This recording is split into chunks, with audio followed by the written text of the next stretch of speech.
KPSC ಅಭ್ಯರ್ಥಿಗಳ ಪರಿಸ್ಥಿತಿ ಮತ್ತೆ ಅಯೋಮಯ ಆಗಿದೆ. ಕೋರ್ಟ್ ಅನುಮತಿ ಸಿಕ್ಕರೂ ಪರೀಕ್ಷೆ ಬರೆಯಲಾಗದಂತಹ ಸ್ಥಿತಿ. ನಡು ರಾತ್ರಿಯಾದ್ರೂ ಉದ್ಯೋಗ ಸೌಧ ಮುಂದೆ ನಿಂತಿದ್ದಾರೆ ಅಭ್ಯರ್ಥಿಗಳು. 119 ಜನರಿಗೆ ಮೇನ್ ಪರೀಕ್ಷೆ ಬರೆಯುವುದಕ್ಕೆ ಕೋರ್ಟ್ ಅನುಮತಿ ಕೊಟ್ಟಿದೆ. ಕರ್ನಾಟಕದ ವಿವಿಧ ಜಿಲ್ಲೆಗಳಿಂದ ಅಭ್ಯರ್ಥಿಗಳು ಹೀಗಾಗಿ ಆಗಮಿಸಿದ್ದಾರೆ.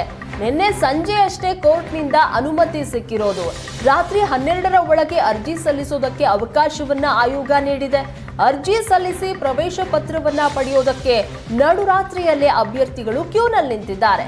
ಮೇ 3, 5, 7, 9ರಂದು ಕೆಪಿಎಸ್ಸಿ ಮೇನ್ಸ್ ಪರೀಕ್ಷೆ ನಡೆಯಲಿದೆ. ಹೀಗಾಗಿ ನಡುರಾತ್ರಿಯಿಂದಲೂ ಸಹ ಅಭ್ಯರ್ಥಿಗಳು ಈ ರೀತಿಯಾಗಿ ಕಾದು ನಿಂತಿದ್ದಾರೆ.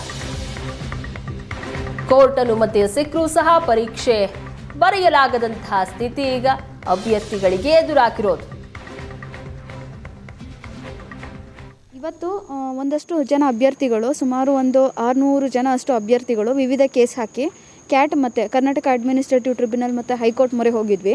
ಸೊ ಅಲ್ಲೇನಾಯಿತು ಅಂತ ಹೇಳಿದ್ರೆ ಹೈಕೋರ್ಟು 350 ಜನಕ್ಕೆ ಅವಕಾಶವನ್ನು ರಿಜೆಕ್ಟ್ ಮಾಡಿತ್ತು. ಅಂದರೆ ಅವರಿಗೆ ಅಪೀಲನ್ನು 5ನೇ ತಾರೀಕು ಅರ್ಜಿಯನ್ನು ಹೈಕೋರ್ಟಲ್ಲಿ ಹೋಗಿದ್ದು 121 ಜನಕ್ಕೆ ಆಗಿದೆ. ಅವರು ಆರ್ಡರ್ ಮಾಡಿ ಹೈಕೋರ್ಟಲ್ಲಿ ಯಾರ್ಯಾರು ಬಂದಿದ್ದಾರೋ ಅವ್ರಿಗೆಲ್ಲ ಅಡ್ಮಿಷನ್ ಕಾರ್ಡ್ ತೊಗೊಳ್ಳಿ ಅಂತ ಹೇಳಿದೆ. ಅದೇ ಆದೇಶದನ್ವಯ KPSC ಏನು ಮಾಡ್ತು ಅಂತ ಹೇಳಿದ್ರೆ, ಹೈಕೋರ್ಟು ಆದೇಶ ಬಂದಿದ್ದು ನಮಗೆ ಸಂಜೆ ಸುಮಾರು 4:40 ಹೊತ್ತಿಗೆ. ಸೊ ಇಲ್ಲಿ ನಮಗೆ KPSC ಏನು ಮಾಡಿದೆ,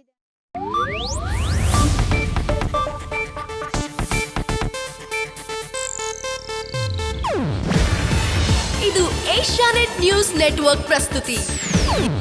ನೀವು ನೋಡ್ತಿದ್ದೀರಾ ಏಷ್ಯಾನೆಟ್ ಸುವರ್ಣ ನ್ಯೂಸ್.